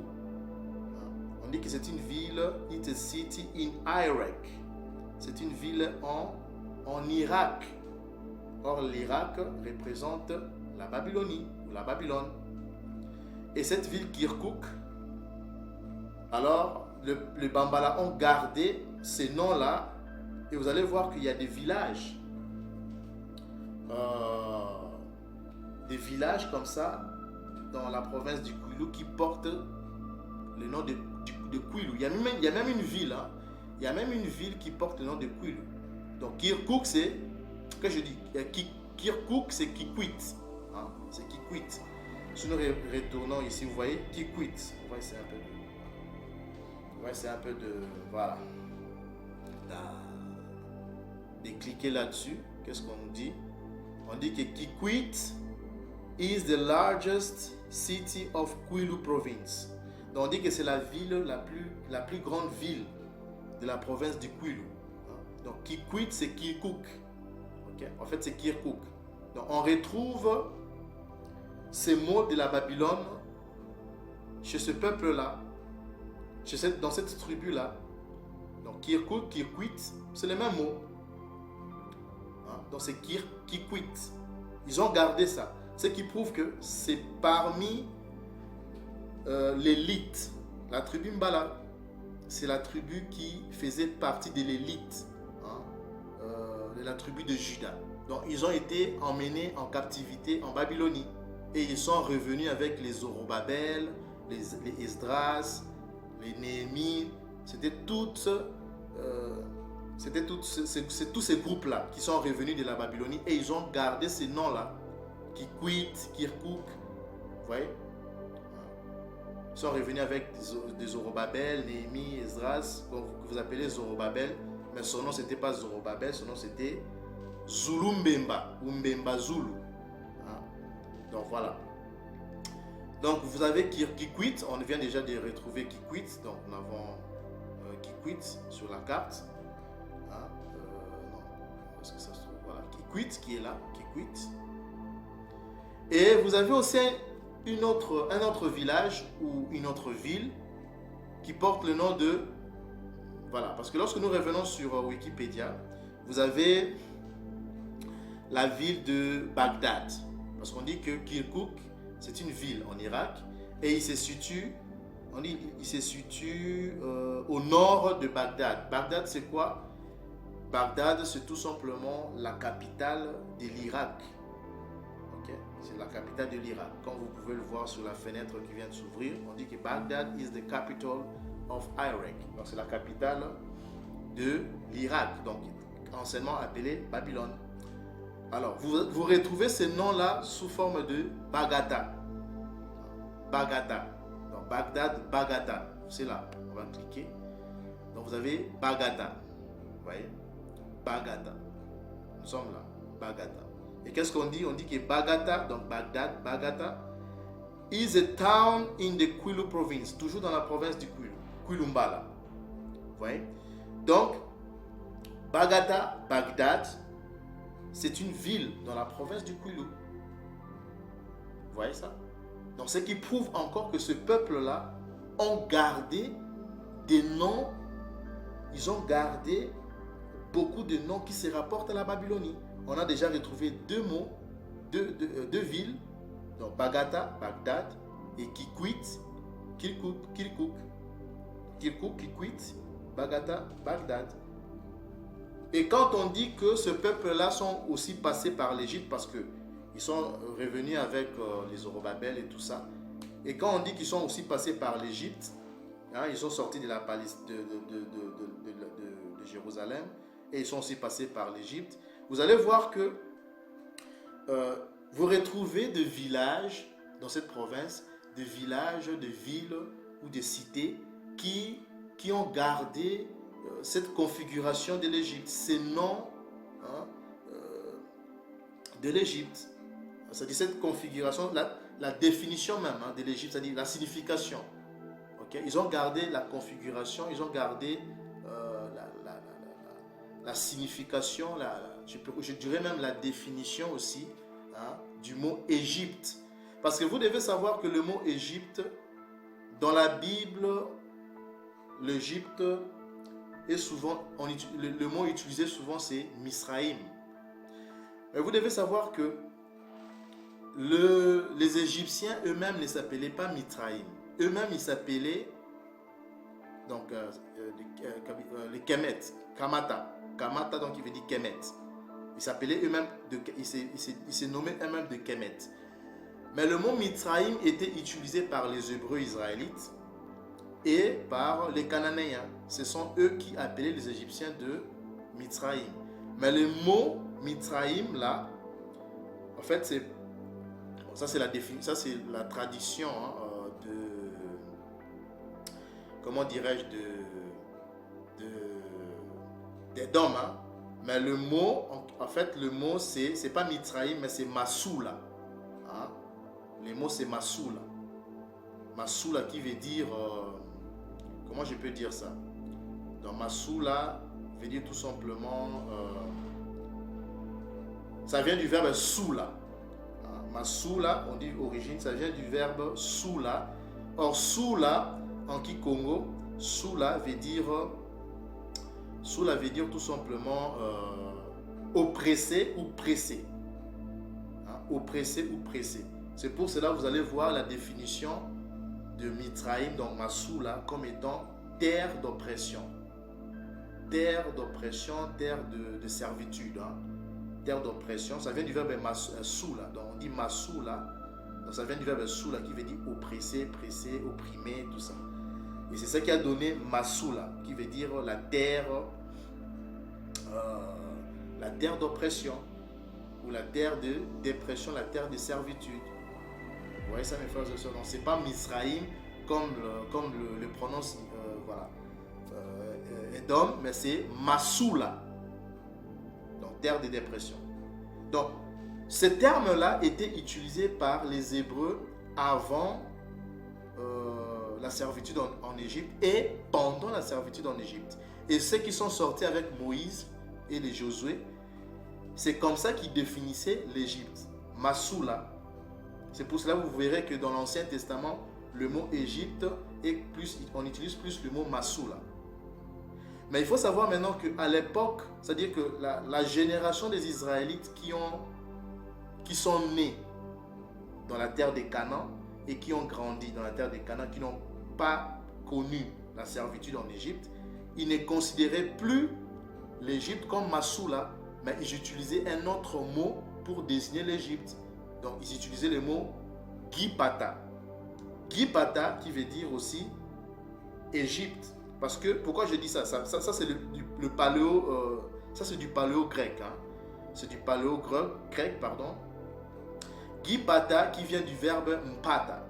Mpata qui veut dire tout simplement terre large. Donc Gipata, Gipata qui vient du verbe mpata ou pata veut dire terre large, terre d'accueil, terre de refuge, terre de paix, terre d'amour. Comme l'a si bien expliqué Mbuta Thomas Vanda. Hein? Donc ça veut dire terre large, terre d'amour, terre de paix, terre d'accueil.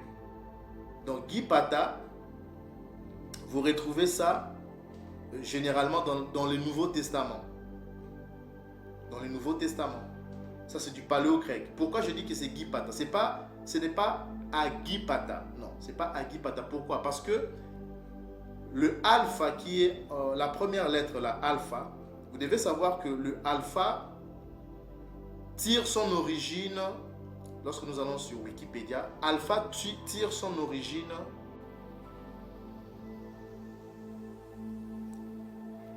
donc Aleph, pardon, le alpha, donc comme Wikipédia le définit, on dit que alpha is derived from the Phoenician letter Aleph.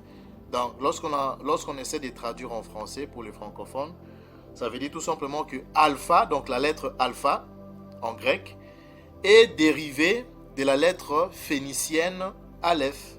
Or, vous savez que le Aleph là, c'est la première lettre dans l'alphabet hébraïque. Hein? Le Aleph, c'est la première lettre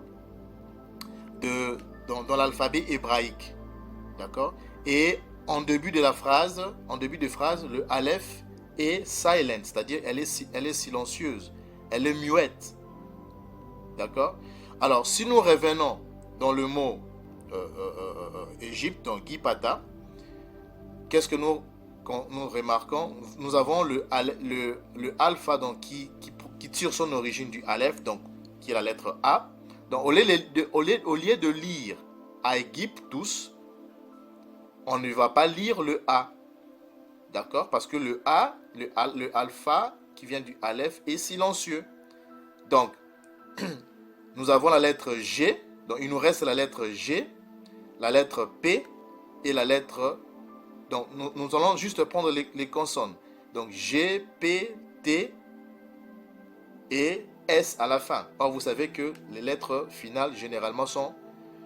On ne les lit pas. Hein, les dernières lettres ne sont pas... on ne lit pas les dernières lettres. D'accord? Donc, il nous reste le G, le P, la lettre G, la lettre P et la lettre T. Parce que vous devez savoir que ce sont les Masoretes édomites qui ont introduit les voyelles. D'accord? Mais le paléo, par exemple, le paléo hébreu, c'est une langue consonantique. Ok? Il n'y avait pas de voyelles. Donc, ceux qui ont ajouté des voyelles, qui ont donné la sonorisation, qui ont ajouté des voyelles, ce sont les Masoretes édomites, qu'on appelle les Masola. Vous voyez? Donc, ce sont eux qui ont ajouté ça. Mais ce sont les Bantous, ils ont ajouté, et il y a d'autres mots qu'ils ont réussi, mais il y a d'autres mots qui n'ont pas réussi la prononciation. Donc, ce sont les Bantous qui gardent la bonne prononciation, la bonne sonorisation. Donc, au lieu de lire Aegyptus, donc on va lire Gipata, parce que nous avons G, P, un son triphonique, donc GPT, donc Gipata ou Kipata. Parce que dans les langues sémites, la lettre G et la lettre K se confondent. C'est comme on dit Muammar Gaddafi, il y a d'autres qui disent Muammar Kadhafi. Donc le G et le K se confondent dans les langues sémites. Donc on peut dire Gipata ou Kipata. Vous voyez ça? Et quand vous cherchez l'origine, on dit que d'abord la langue, ça c'est du paléo-grec, c'est le Kouané, hein? Ça vient du Kouané. Vous voyez là, la langue c'est le grec, du Kouané. Et vous avez l'origine, on dit dérivation incertaine. Ça veut dire qu'ils ne savent pas. Les Édomites ne savent pas d'où vient l'origine de ce mot Gipata. Vous voyez? Mais par contre, si vous prenez le mot Massoula, que vous appelez Mitzraïm, vous verrez que ici, par contre, l'origine, on dit que ça vient de Massoula ou de Soula. Et nous avions dit que Soula, qui veut dire tout simplement oppressé. Ça vient du verbe Soula. Soula, c'est le verbe oppressé. Hein? Ah, oui. Donc, Soula veut dire écrasé, pressé, oppressé, opprimé. Donc, Massoula, si nous revenons dans le mot Massoula, qui veut dire Mitraïm, que vous appelez Mitraïm, veut dire tout simplement terre de dépression, terre d'oppression. Donc, vous comprenez ça? Mais pour le mot Gipata, ils disent qu'ils ne connaissent pas l'origine de ce mot. Donc, ce sont les Bantous qui ont gardé et la bonne sonorisation, la bonne vocalisation, la bonne prononciation et la définition même de ce mot-là. Vous voyez ça? Donc, les Égyptiens, les Israélites qui n'ont pas connu la servitude en Égypte, c'est-à-dire qui sont nés et grandis à Canaan, dans la terre promise, ils considéraient l'Égypte comme le pays ou une terre de paix, une terre d'asile, une terre d'accueil. Vous voyez ça? Une terre large, d'amour. Vous voyez ça? Une terre ouverte. Vous voyez ça? Mais pas comme une terre d'oppression. C'est pour cela, vous allez voir que, vous savez que lorsque le royaume de Juda est tombé sous la captivité babylonienne, il y a eu l'élite qui est allée en captivité et le reste du peuple est redescendu en Égypte, où se sont enfouis en Égypte, donc à Gipata. C'est pour cela que vous allez voir que dans l'Ancien Testament, on utilise plus le mot Massoula. Et vous allez voir que dans le Nouveau Testament, donc les Israélites du Nouveau Testament, ils utilisent plus le mot Gipata.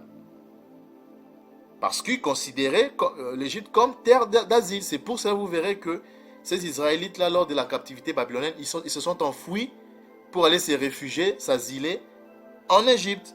Parce qu'il est considéré comme une terre d'asile, une terre de paix, une terre d'accueil. Même le Messie, Isaiah, Congo, lui et ses parents ont fui où?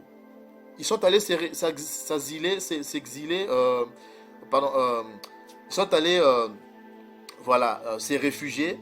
Hein, ils se sont enfouis vers l'Égypte parce qu'ils considéraient l'Égypte comme une terre de paix, une terre d'accueil, une terre d'abri. C'était comme une terre d'abri, de refuge. Vous voyez ça? Une terre large, d'amour. Donc, Gipata. Vous comprenez ça? Donc, on comprend maintenant que pour retrouver ce peuple,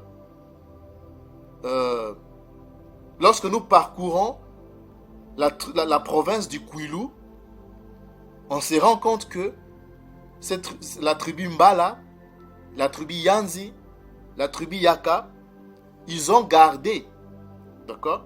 Ils ont gardé, la définition, ok? Ils ont gardé et la définition et ils ont aussi gardé la configuration de ce mot-là, Gipata. Et on les retrouve dans plusieurs villages dans la province du Kwilu, chez les Bambala, parce que les Bambala, dans la province du Kwilu, sont majoritaires. Vous voyez ça? Donc c'est Juda.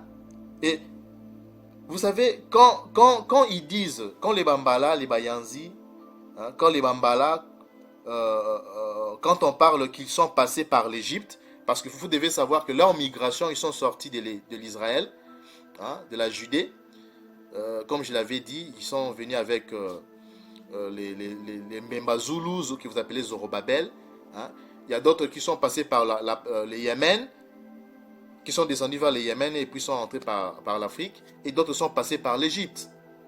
Et quand on parle que les Bambala, les Bayanzi sont passés par l'Égypte, vous allez trouver des mots des villages qui représentent la même chose, donc la même définition que l'Égypte. Et le mot Égypte, vous trouvez ça sous la forme de Gipata, qui veut dire terre large, terre d'amour, terre chérie, terre ouverte, terre d'accueil, là où nous sommes accueillis, hein, là où nous sommes accueillis, terre de paix. Vous voyez? Donc les Israélites considéraient l'Égypte, donc les Israélites de l'époque du Messie, considéraient l'Égypte comme la terre de paix, la terre d'accueil. Et le mot Gipata, vous le trouvez chez les Bambala, donc dans la tribu Mbala, la tribu Yaka, les Ben Yaka, les Ben Mbala, okay? Les Bayanzi, partout là, vous trouvez ça. Hein? dans dizaines, dans des dizaines de villages, vous trouvez, voilà, vous trouvez ces mots-là, Gipata, qui ont le même, vous trouvez ça dans des dizaines de villages qui ont le même mot et qui sont dans la même configuration et qui signifient une terre de paix. Je voulais dire, on voulait montrer que, voilà, que Gipata, qui vient du mot Mpata, qui vient du verbe Mpata, qui veut dire terre large, hein, qui signifie tout simplement, Gipata signifie tout simplement terre large, terre de paix, hein, terre d'accueil, terre large, ok, qui vient du verbe Mpata, qui veut dire terre large, d'accord.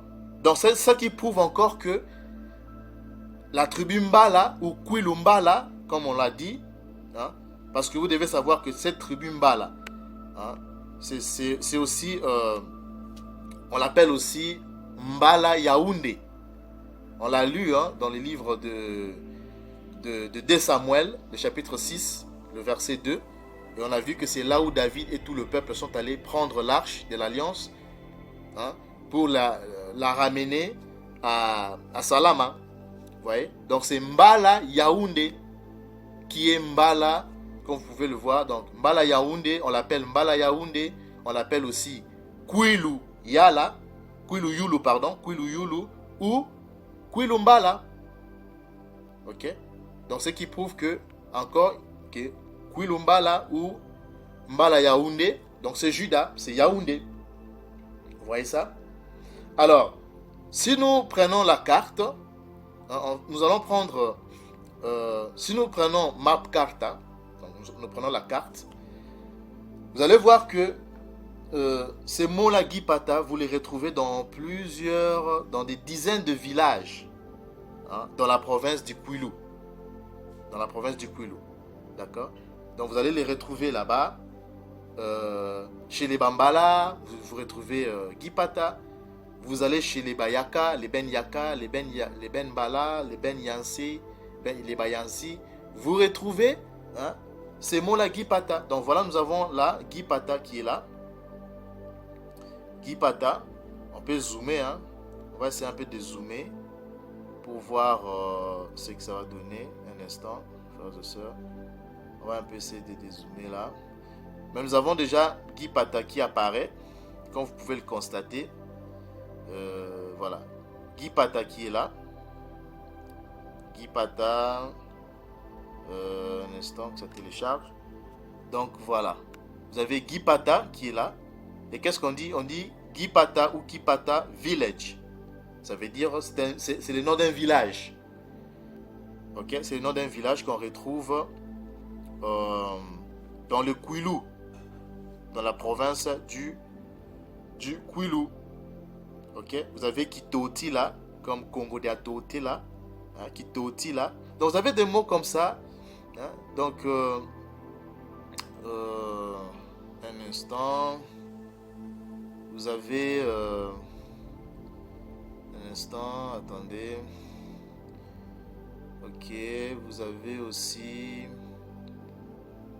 on va chercher aussi d'autres villages. Voilà, il y a encore un autre Kipata qui est là, voilà. Vous voyez, il y a encore un autre Kipata qui est là. Kipata Village. Donc, on a déjà retrouvé 2 Kipata. Donc, vous voyez que il y a beaucoup de villages comme ça que vous retrouvez chez eux, là-bas, qui portent ce nom-là. Donc, Kipata. Ok. Il y a même aussi Paikongi là qu'on a déjà montré. Donc, il veut dire tout simplement la ville de Kongi là, donc de Congo, la ville de Congo, la ville de la vérité, de la ville de la ceinture, qui représente le centre, hein, et même le disent, hein, d'après la vidéo, vous avez suivi, ils disent que ça signifie le centre. Or, vous savez que la ceinture, c'est le centre, le cœur, la vérité, la ceinture, Congo. Hein. Et vous avez même aussi des villages qui portent le nom de Congo. Et on peut facilement retrouver ça. Hein. On peut facilement retrouver ça. Un instant. Attendez. On peut facilement retrouver ça Donc nous sommes, vous avez même ici, vous avez Mbanza Kikumbi, comme Mbanza Congo, qui était la capitale du royaume Congo. Donc vous voyez qu'on retrouve toute cette configuration-là. Il garde ce mot-là. Hein, vous avez un autre Mbanza, voilà. Un autre Mbanza qui est là. Donc vous avez Mbanza Kikumbi, Mbanza. Hein, et vous avez aussi Congo. Voilà. On peut même cliquer là-dessus. Vous allez voir que c'est un nom d'un village. Un village qui porte le nom de Congo. Or, vous savez que, comme je l'ai dit, hein, que Congo, c'est le nom du divin, Congo, qui est le nom de Dieu, ne se retrouve que dans Juda. C'est-à-dire que c'est Juda qui est censé porter ce nom-là. Parce que, souvenez-vous, que l'archange Congo a dit à Jéroboam que il laissera à la main du fils de Salomon, Roboam, qu'une seule tribu où il mettra son nom. Donc c'est dans Juda qu'on retrouve le nom du créateur, Congo. Et là vous avez Congo, qu'est-ce qu'on dit? Village. Donc c'est un nom d'un village qu'on retrouve toujours dans cette province du Kwilu. Parce que vous avez Kikwit, Kirkuk. Hein, Kirkuk, comme on l'a dit, Kirkuk qui veut dire, qui est aussi une ville là-bas en Irak, qui est l'ancienne Babylonie. Donc Kikwit comme Kirkuk. Vous avez ici, on a vu, hein, on vient déjà de le voir, Gipata, vous avez Congo, vous avez Mbanza, hein, et il y a même aussi,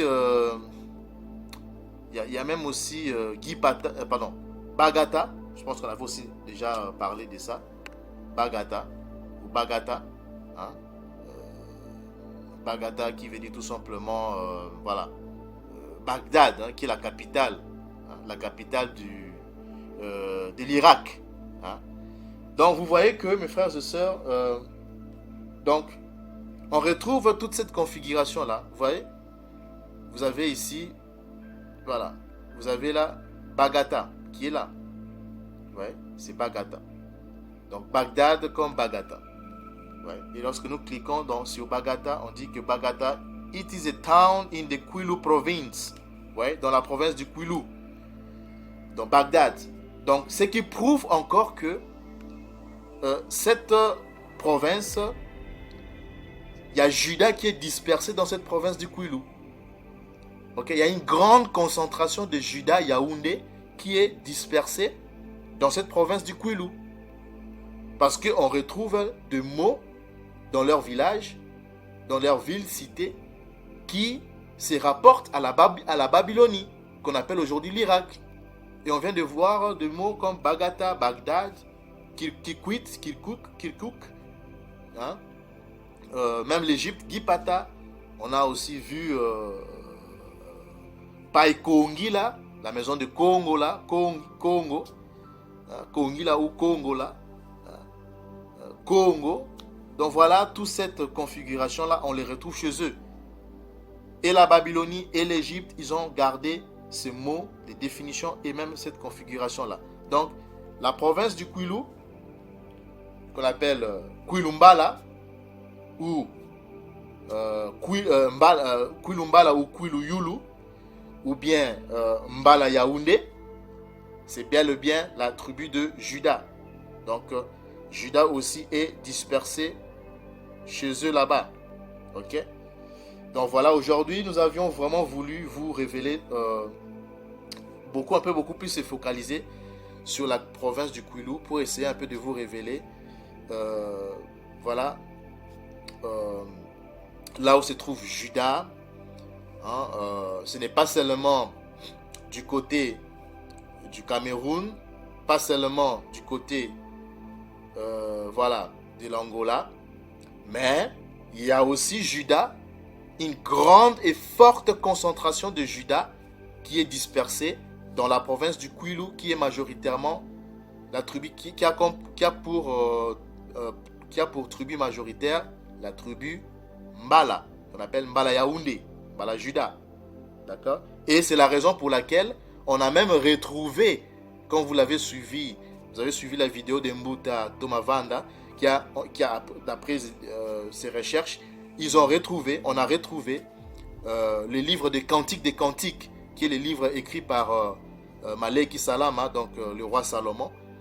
Donc ce qui prouve que, voilà, cette peuple, cette tribu, les Bayansi, les Bambala, les Bayaka, tout ça, ils faisaient partie de l'élite de la tribu de Juda. Et ce sont eux qui sont allés en captivité en Babylonie. Et ils ont rapporté ces mots-là. Et ils ont gardé ça dans leur village, dans la configuration de leur village, dans leur quotidien. Ils ont gardé ces mots-là. Vous voyez ça? Et voilà, ce qui prouve encore que c'est bel et bien la tribu de Juda, car ils ont cette culture salomonique. Ils ont gardé ça. Vous voyez ça? Alors, mes frères et sœurs, voilà. Je pense que pour aujourd'hui, voici la révélation d'aujourd'hui. Un peuple Lubantou, le saint peuple de Tatanzambi. Alors, partagez nos vidéos, mes frères et sœurs. Et si vous avez des questions, en tout cas, n'hésitez pas à nous les signifier dans les commentaires. Et nous ne manquerons pas, voilà, d'apporter plus de lumière. Hein. Sinon, sortez des religions, revenez à l'obéissance et à l'observation de la loi des Congo des armées. Car c'est de cette manière, c'est ça qui va vraiment pousser l'archange Congo, voilà, à nous rassembler à nouveau, hein, à étendre sa main pour une seconde fois, comme le dit le livre de Ésaïe 11, nous rassembler pour une seconde fois au-delà du fleuve de Couche. Hein. Il va, voilà, essayer de précipiter le second exode pour son peuple. Ok? C'est l'obéissance de la loi, l'observation de la loi qui va vraiment occasionner l'intervention divine de l'archange Congo sur son peuple Lubantou.